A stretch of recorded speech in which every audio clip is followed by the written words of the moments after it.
What led to the defeat of the Voice referendum in Australia?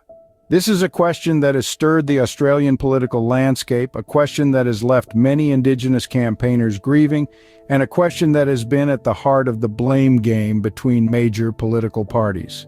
Chronologically tracing the events leading to the referendum, we begin with the Australian businesses showing overwhelming support for the Voice to Parliament, a constitutional referendum to create an advisory body representing the interests of Indigenous Australians.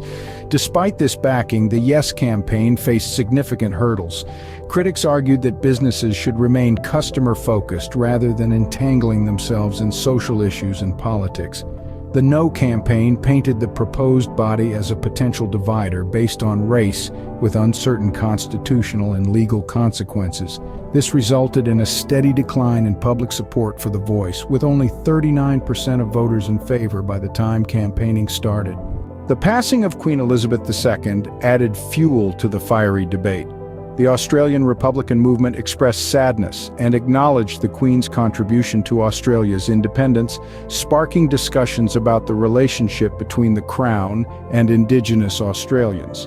Yet Prime Minister Anthony Albanese declined to comment on political changes related to the Queen's death, focusing instead on paying tribute to her service.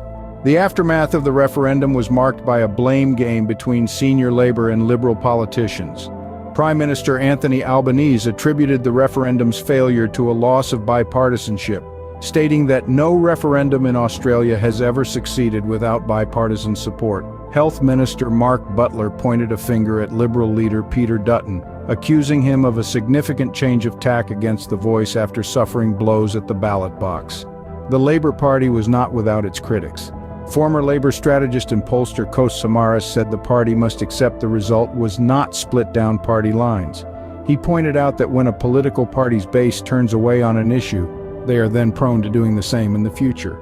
In the face of defeat, several Yes campaigners have decided to fall silent for a week of mourning and reflection.